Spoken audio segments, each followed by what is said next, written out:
Good morning.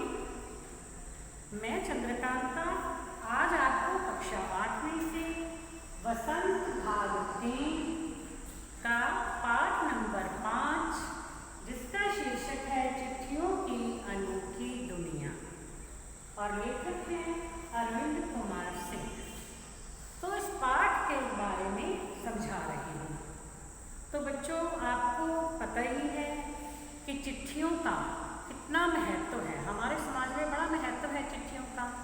और मतलब पुराने समय में तो केवल चिट्ठियाँ ही संदेश को पहुँचाने का साधन होती थी।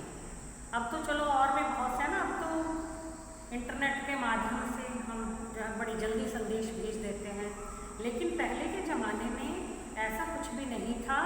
तब सिर्फ चिट्ठियों के माध्यम से संदेश एक स्थान से दूसरे स्थान पर पहुंचाया जाता था। और ये संदेश हरकारे यानी रनर्स, सबसे पहले तो ये जो लोग मतलब कि व्यक्ति भाग करके जाता था और एक जगह से दूसरे जगह पर संदेश पहुंचाता था।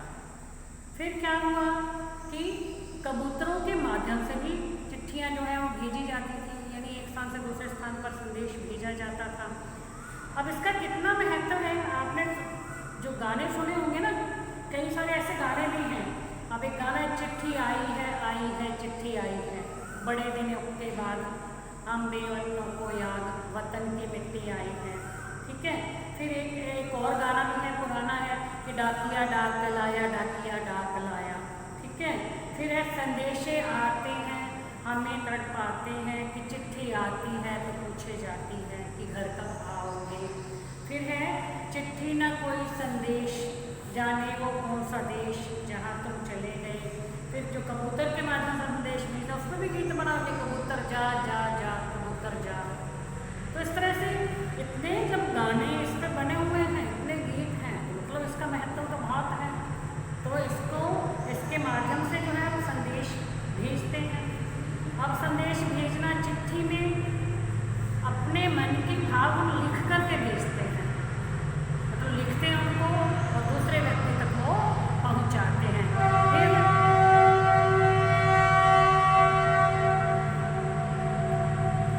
और दूसरा व्यक्ति फिर हमारे ही उस पत्र का उत्तर हमें देता है, तो वो हमारे पास आ जाता है। फिर हम भी उसको पढ़ते हैं और पढ़ करके खुश होते हैं। फिर हम उन्हें संभाल करके रखते हैं। जब हमें हमारे किसी मित्र या प्रियजन की याद आती है तो हम उनके द्वारा जो लिखी हुई चिट्ठियां हैं उनको निकाल के पढ़ लेते हैं, तो हमारा मन थोड़ा संतुष्ट हो जाता है। लेकिन जो आजकल संदेश भेजा जाता है बहुत संक्षेप में भेजा जाता है।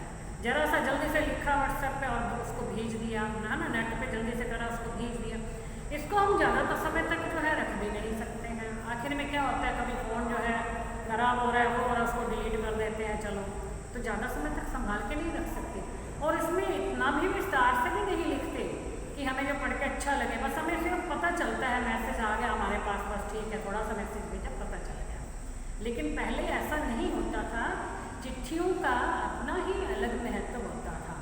इसीलिए जो लेखक अरविंद कुमार सिंह जी हैं, उन्होंने चिट्ठियों की अनूठी दुनिया पाठ का नाम दिया है। अनूठी में क्या होता है, अनोखी, निराली जिसको हम बोलते हैं। वे बड़ी ही विशेष प्रकार की दुनिया है, बड़ी निराली दुनिया है, बड़ी अनोखी दुनिया है। अब हम जो है पाठ शुरू करते हैं बच्चों। आपके पास अपनी पुस्तक होगी, आप पुस्तक को खोल के ही बैठोगे, साथ साथ में आप भी पढ़ते जाओगे। इससे आपका पढ़ने का जो फ्लो है वो भी बना रहेगा और साथ में समझते भी जाओगे। पत्रों की दुनिया भी अजीबोगरीब है और उसकी उपयोगिता हमेशा से बनी रही है। पत्र जो काम कर सकते हैं वह संचार का आधुनिकतम साधन नहीं कर सकता। मतलब अब संचार के जो आधुनिक युग में जो साधन आ गए हैं ना, ठीक है, कि इंटरनेट के माध्यम से हम बहुत जल्दी संदेश भेज देते हैं। अब जो माध्यम है, पहला ऐसे कुछ नहीं होता था। मतलब क्या बता रहे हैं लेखक कि जो काम पत्र कर सकते हैं ना, जो संतुष्टि हमें पत्र दे सकते हैं, वह संचार के आधुनिक साधन नहीं दे सकते। क्योंकि पत्र में हम अपने मन की भावों को विस्तार से लिखते हैं। ठीक है। और पढ़ने वाले को तो बड़ा अच्छा लगता है, मज़ा आता है, वो सारी बात पूरी उसमें से पता चल जाती है। पत्र जैसा संतोष फोन या SMS का संदेश कहाँ दे सकता है। अब SMS करते हैं हम, संदेश भेजते हैं, अब जितना जो संतोष मिलता था पत्र को पढ़ करके, उतना संतोष SMS के संदेशों से नहीं मिलता। SMS मतलब शॉर्ट मैसेज सर्विस होता है, इसको हम कहते हैं लघु संदेश सेवा, ठीक है। SMS शॉर्ट मैसेज सर्विस, तो शॉर्ट मैंने लघु होता है, ठीक है। तो जो लघु संदेश सेवा, लघु रूप में, लघु में नहीं छोटा होता है, तो छोटे रूप में हम जो संदेश अपना भेजते हैं उसको बोलते हैं SMS। पत्र एक नया सिलसिला शुरू करते हैं और राजनीति, साहित्य तथा कला के क्षेत्रों में तमाम विवाद और नई घटनाओं की जड़ भी पत्र ही होते हैं।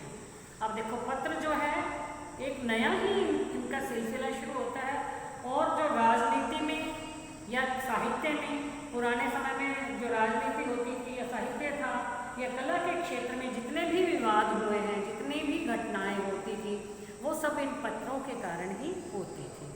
अब राजनीति में मतलब कहीं से यदि कोई संदेश भेजना होता था, चाहे वो अपने ही देश में हो या किसी विदेश में भेजना होता था, तो पत्र के माध्यम से भेजते थे, तभी पता चलता था कि हमारे यहाँ पर क्या हो रहा है और वहाँ पर क्या कुछ हो रहा है, तो पत्रों के माध्यम से ही पता चलता था।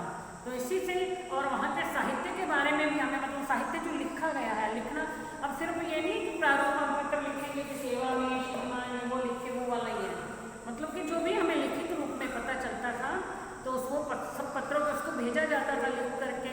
तो पत्र के माध्यम से साहित्य के बारे में भी हमें तभी पता चलता था कि वहाँ पर जो है क्या उसका, उस देश का साहित्य क्या है, वहाँ का साहित्य क्या है और हमारे यहाँ का, तो ये सब बातें जो हमें चिट्ठियों के माध्यम से ही पता चलती थी। दुनिया का तमाम साहित्य पत्रों पर केंद्रित था और मानव सभ्यता के विकास में इन पत्रों ने अनूठी भूमिका निभाई थी। मतलब दुनिया का जितना भी साहित्य है, वो आज जो साहित्य लिखा गया वो कैसे लिखा गया, क्योंकि वो पत्र लिखे जाते थे, पत्र लिख लिख करके भेजे जाते थे, तो उन पत्रों को इकट्ठा करके उन सबको, उन पत्रों को पढ़ने से ही हमें पता चलता था कि कहाँ पर क्या घटना घटित हुई है, कहाँ पर क्या हो रहा है। उन सबको इकट्ठा करके जब लिख लिया गया तो वो एक साहित्य बन गया। यानी हमें उस साहित्य के बारे में पता कैसे चला, इन चिट्ठियों के माध्यम से ही पता चला था। तो इसलिए मानव सभ्यता का विकास कैसे हुआ, ये सब बातें कैसे चली हमें पता, क्योंकि ये लिखित रूप में हमारे सामने आई, हमने उसे पढ़ा, तभी हमें पता चला कि मानव सभ्यता का विकास कैसे हुआ। पत्रों का भाव सब जगह एक सा है, भले ही उसका नाम अलग अलग हो। उर्दू पत्र को उर्दू में खत, संस्कृत में पत्र, कन्नड़ में कागज, तेलुगु में उत्तरम, जापू में लेख तथा तमिल में कार्डिल कहा जाता है। अब देखो पत्रों के नाम तो अलग अलग हैं, हर जगह पे पत्र को पत्र नहीं कहा जाता, कहीं कुछ कहा जाता है, कहीं कुछ कहा जाता है, लेकिन उनका भाव सब जगह एक है। अब भाव क्या है, पत्रों का भाव क्या होता है, यानी हम अपने मन के विचारों को और भावों को लिखकर प्रकट कर सकते हैं। यानी नाम अलग है लेकिन भाव एक ही है। वो क्या है, अपने समाचारों का आदान प्रदान करना, चाहे भावों का ले और चाहे समाचारों का ले, भावों का या समाचारों का आदान प्रदान करना, पत्र का भाव एक ही है, यानी मूल रूप एक ही है। मूल रूप में किस लिए लिखे जाते हैं पत्र, अपने विचारों को दूसरों तक पहुंचाने के लिए लिखे जाते हैं, यानी अपने मन के भावों को या हम जो समाचार देना चाहते हैं उन समाचारों को एक दूसरे तक पहुंचाने के लिए पत्र लिखे जाते हैं, लेकिन उनके नाम हर भाषा में अलग अलग है। हर एक की अपनी पत्र लेखन कला है और हर एक के पत्रों का अपना दायरा है। अब पत्र लिखने की भी एक कला है। अब कोई व्यक्ति जो लिखता है बड़े ही अच्छे सुंदर तरीके से पत्र को लिख करके भेजता है, और कुछ लोग ऐसे भी होते हैं जिनको पत्र लिखना नहीं आता, बस वो ऐसे विस्तार से लिखते जाएंगे, लेकिन उसमें भाषा जो है बिल्कुल भी ढंग की नहीं होती, बात कुछ भी अच्छी तरह से नहीं लिखी जाती। और इन पत्रों का अपना दायरा है, यानी इन पत्रों की अपनी ही सीमा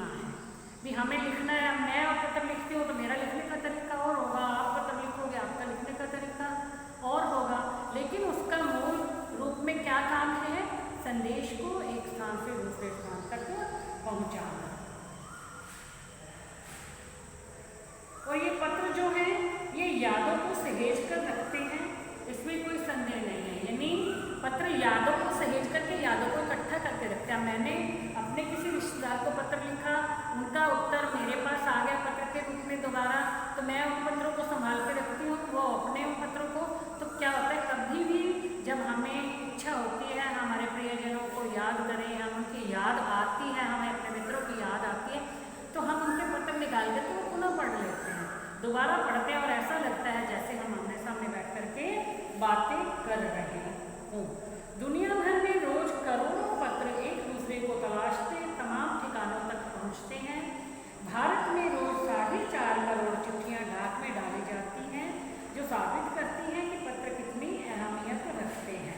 रोज करोड़ों पत्र एक दूसरे को तलाशते हुए, अब पता क्या कैसे होंगे एक दूसरे को तलाशते। मैंने पत्र अपने किसी रिश्तेदार को लिखा, उन्होंने आगे उत्तर मुझे दे दिया, तो उन्होंने अब वापस से पत्र लिख दिया, अब मेरा पत्र उनको तलाशते हुए वहाँ पहुँच जाएगा, उनका पत्र जो है यहाँ तलाशते हुए यहाँ आ जाएगा। यानी इसी तरह से करोड़ों पत्र जो हैं वो रोज जो है वो लिखे जाते हैं और एक दूसरे को तलाशते हुए भी अपने ठिकानों पर वो पहुँचते हैं। भारत में ही रोज 4.5 करोड़ चिट्ठियाँ डाक में डाली जाती है। देखो अपने आप में मतलब कितना महत्व है चिट्ठियों का। 4.5 करोड़ चिट्ठियाँ रोज डाक में डाली जाती है। इस प्रकार से पत्रों की बड़ी अहमियत है। पंडित जवाहरलाल नेहरू ने सन 1953 में सही कहा था। अब ये 1953 की बात हो रही है, 1953 की, यानी बहुत पहले की बात हो रही है, 19वीं सदी की, अब 20वीं सदी चल रही है, कि हजारों सालों तक संचार का साधन केवल हरकारे रनर्स या फिर तेज घोड़े रहे हैं।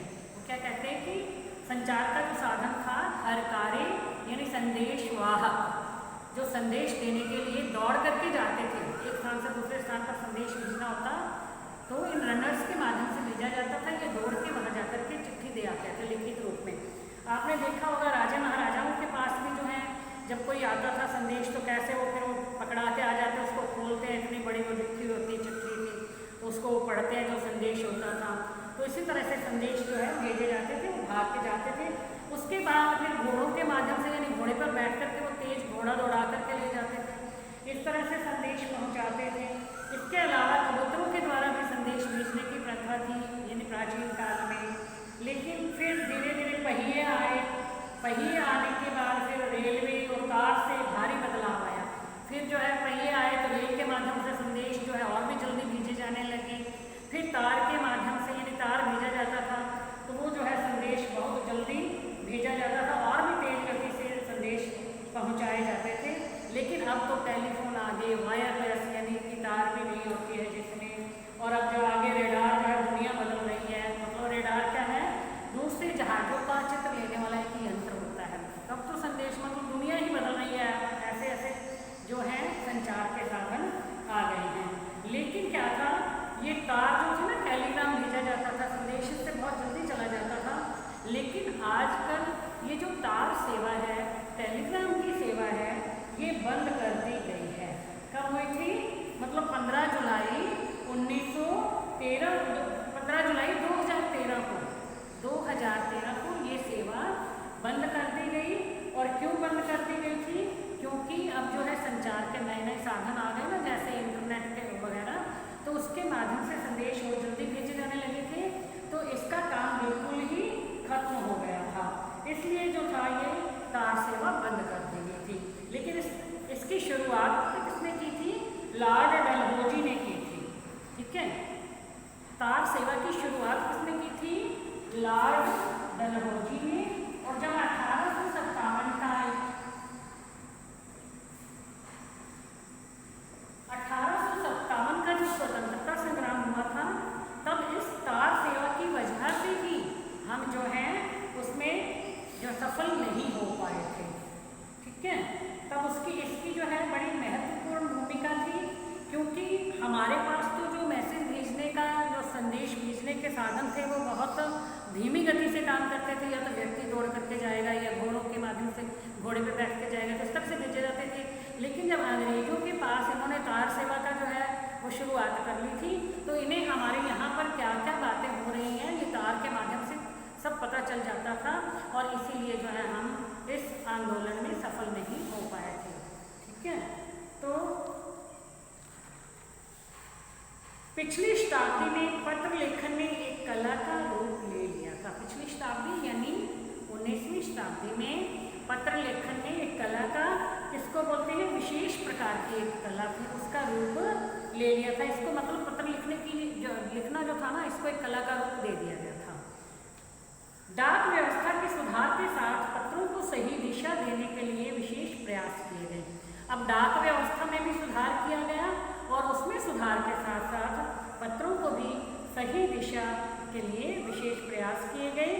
पत्र संस्कृति विकसित करने के लिए स्कूली पाठ्यक्रम में पत्र लेखन का विषय शामिल किया गया। तो बच्चों आपको पता ही है भी, इस कला को विकसित करने के लिए कि पत्र लिखने का सभी को आए और अच्छी तरह से लिखें, इसके लिए स्कूल के पाठ्यक्रम में पत्र लिखने का जो है वो टॉपिक रखा गया, जिस पत्र लेखन कला का पता चले। यानी उसमें अब चाहे हमें हिंदी में करना हो, हिंदी भाषा हमारे पास है, हिंदी भाषा में लिखना है, तो उसमें भी हमारे सिलेबस में जो है पत्र लेखन है, और इंग्लिश में भी जो है वो भी कहते हैं ना लेटर राइटिंग, तो उसमें भी जो है शामिल किया गया है। भारत ही नहीं, दुनिया के कई देशों में ये प्रयास चले और विश्व डाक संघ ने अपनी ओर से भी काफ़ी प्रयास किए। विश्व डाक संघ ने भी इस पत्र लेखन कला के विकास के लिए बहुत से प्रयास किए हैं। अब विश्व डाक संघ का उद्देश्य क्या है?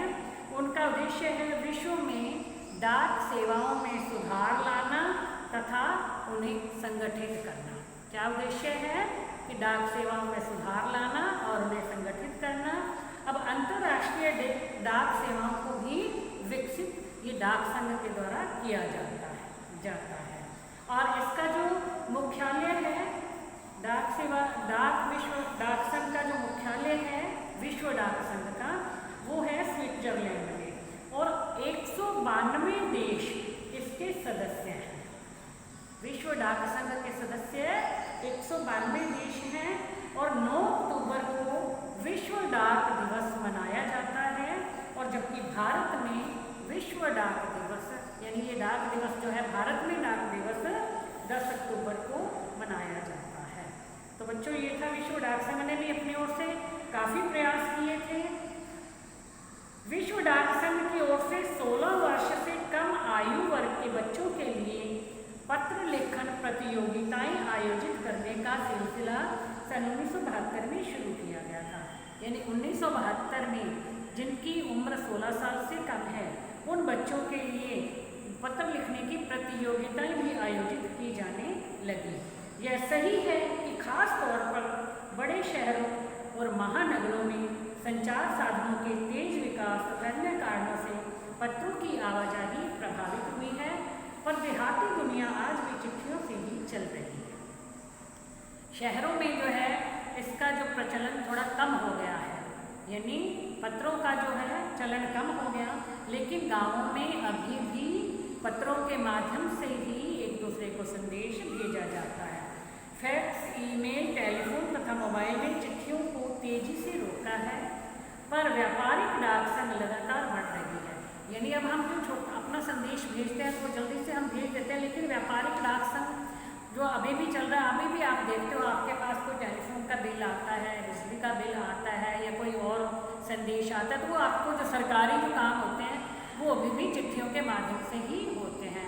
वो आज भी हमारे घर में जब चिट्ठी आती भी है ना, जब पत्र आता है तो वो क्या हमें पता चलता है ये कोई ना कोई सरकारी काम ही होगा, मतलब हमारे कोई रिश्तेदार तो हमें पत्र लिख के भेजेंगे नहीं, तो इसलिए जो ये अभी भी चल रहा है। तो बच्चों मैं आज आपको इतना ही करवाती हूँ, इसका जो आगे का लेसन है वो मैं आपको नेक्स्ट वीडियो में समझाऊंगी। Thank you.